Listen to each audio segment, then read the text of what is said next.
Question number 1.6 है, calculate the concentration of nitric acid in mole per litre. देखिए यहाँ पे हमसे क्या पूछ रखा है, कॉन्सेंट्रेशन पूछ रखी है, कॉन्सेंट्रेशन। और कॉन्सेंट्रेशन किस में पूछ रखी है, मोल पर लीटर में कॉन्सेंट्रेशन पूछ रखी है।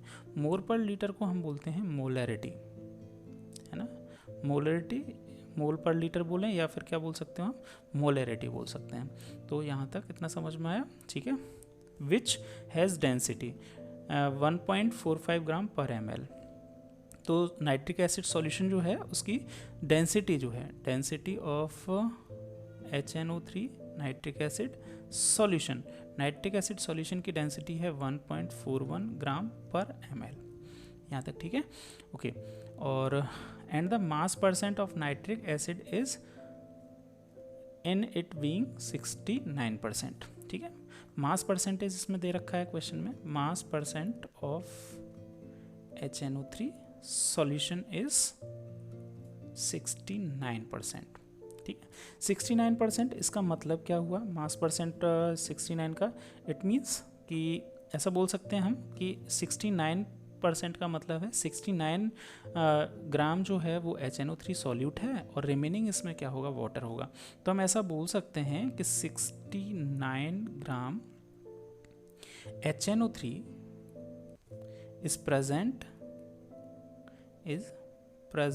in 100 ग्राम HNO3 सॉल्यूशन, है ना। HNO3 सॉल्यूशन का मास जो है वो 100 ग्राम है और HNO3 का जो मास है, सॉल्यूट HNO3 का मास है वो कितना है, 69 ग्राम है, ठीक है। और हमसे मोलैरिटी पूछ रखी है, ठीक है। तो मोलैरिटी का फॉर्मूला क्या होता है, मोलैरिटी का फॉर्मूला होगा mole of HNO3 divided by mole, N जो है उसको मोल लिखते हैं, divided by volume of HNO3 solution.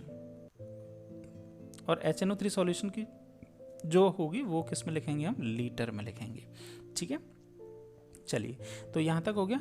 अब मोल यहाँ से कैसे निकाल सकते हैं, देखो यहाँ पे मास दे रखा है HNO3 का और मोल निकालने हैं, तो मोल हम ऐसे लिख सकते हैं ना, mass of HNO3 divided by molar mass of HNO3, और ये वाला ऐसे लिख सकते हैं, volume of HNO3 solution in litre, ऐसा लिख सकते हैं, ठीक है। लिख दिया।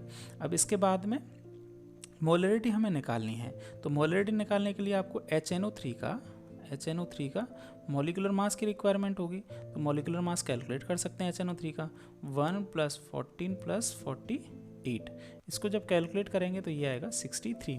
तो 63 मॉलिक्यूलर मास आ गया। अब मोलैरिटी निकालनी है। अब आपके पास ये मास आ गया, मास इतना है, मोलर मास आ गया, वॉल्यूम हमारे पास नहीं है अभी तक।